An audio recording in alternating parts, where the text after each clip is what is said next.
Hello, I'm Vicky and I'm here at the head office of one of the UK's largest providers of ICT equipment to the educational market. I'll be meeting John Sutton, who is going to be showing us some of the wide range of products and telling us about the huge benefits they can bring to your learning environment. Now I'm here with John Sutton, who's going to tell us all about the Genee Vision 6100 visualiser. Hi John. Now we have a laptop. Yeah. We have here a projector. Yeah. And this, to me, it looks a little bit like a sort of a portable overhead projector. Is that what it does? It's one of the functions that it has, yes, but it does a lot more things as well. I'll open it up now, so I'll raise this arm up and turn that round, and that is a camera inside there. And then on the side we have additional lighting, which I can control from a button here and switch that on and off like so. Now, how easy is a kit like this to move around a classroom or a school? It's very easy because there's only a few connections that you've got to worry about. There's one connection going to my projector, onto my whiteboard or onto my screen.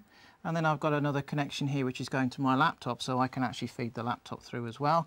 And then I've got a USB connection so I can start capturing images and send those across to my laptop or PC. Now, you were a teacher for 20 years, yes. So you know what works in a classroom. Indeed, yeah. What is it about this that you think is so unique?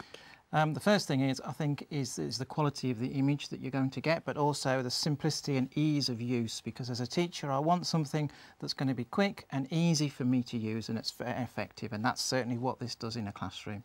Let me give you an example of this. If I want to share a piece of work that a child has just done for me, I can simply place it underneath here and I can use the zoom button here to zoom in and out on that piece of work, and there is that work instantly displayed for me there on the screen for everybody in the class to see. It's remarkably sharp, isn't it? It is. It self-focuses and it also adjusts itself for light as well.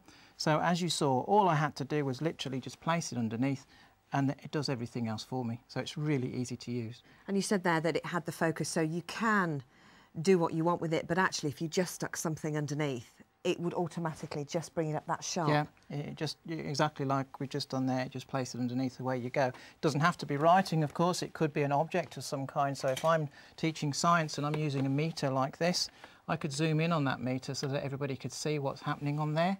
And I don't even have to hold it there. I've got another button here that says freeze, and I can freeze that and then take the object away. So that is now frozen on there. If we show that with the writing again, so if we press freeze, it releases that function. Let's put the writing back on here. So that's a piece of students' work. We want to talk about that, press the freeze button and take the work away, and the image is just held up on the screen there. And, like so. And how many images could you keep and keep working through? You can actually save up to 7 images in its memory using the save button, save feature, and then you press the recall button to actually recall those images. So it'll save up to 7 in its memory at one time. Now we're very close to it here. Yeah. Is this as close? You have to work with it on this level with the buttons here? No, there's a remote control which lives in the side here. So I just take that out, and the remote control has all the same buttons as we've got on the unit here. So I can walk away from the unit and then just control everything from here if I wish to. And then if I've got a large item which I'm projecting underneath there, so I'll zoom that up and I want to scroll down the page, for instance, on that, then I can press the scroll button using the remote control or from the unit itself, and you can see that's automatically scrolling down the page. So you could be at the back of the classroom? Yes. And actually working the whole thing? I could be, yes, just using the remote control, zooming in and out, scrolling up and down, and using any of the features just from the remote control. Now, we've done paper and print, and we've had a slight look at that, but so you can use 3D objects as well? Yes, you could place something like an object like this. Maybe we've been out on an investigation, we found some fossils, for instance. Let's place one of these underneath. We could zoom up and we could have a really close-up look at that, like so, and you can see all the time you get this beautiful clear image, and we can really focus in and see everything in fine detail. Obviously in a class normally, if I just held that up, nobody would be able to see it in the classroom, but placing it underneath the visualiser, everybody can now see what we're talking about. And it's interesting you saying that, because it's not just for print, is it? There must be a lot of subject matter that can be covered using this. Oh, indeed, it goes across all subjects. I could give you examples for, I think, every subject that's taught in the curriculum.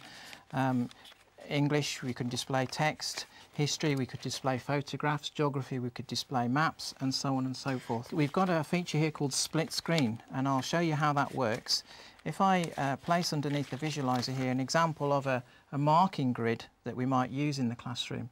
So if I zoom out, so we've got that held on the left-hand side of the screen, like so. And then if I press the split button, what will happen now is it will save that on the left-hand side of the screen. So press split there, and you can see it's grabbed that image, and that is now displayed permanently.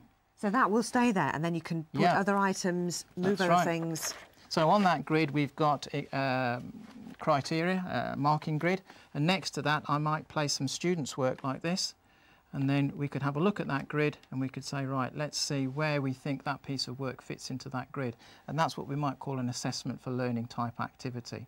Now you say this is paper, but if you were, say, wanting to work with something bigger, how can this be used in the classroom? Right, we could actually turn the head as well if we wish to. So if we can't fit what we need underneath it there, let's take that split screen off. We could also angle it and move the head round so that we're actually looking at something else. Right, so you could, what type of things could you So we could project it across the classroom. We could look at, say, a student who's working on a machine. Maybe they're showing you how to thread up a sewing machine in a textile technology lesson. Or it could be in a science lab where we were working on the lab there because we don't want to work with chemicals underneath here or liquids. Or it could be in a technology situation where I'm demonstrating a process such as soldering, so I want to do it So on really, the bench. it could be massive. I mean, you could be using anything. Yeah. And it would still be able to still be on there. I could even projected. use it in a gym or a PE hall where I throw it around and use it like a normal video camera and actually video a student performing some kind of that would be action. wonderful. So you could actually then go back and look at how their body shape was and how they actually carry out moves. So it really is that big. Oh yes, you can project over a huge distance. It actually goes up to 220 times zoom. It'll go up to 22 optical, and then it turns digital and goes up to 220. So it'll throw over a very big distance if you want it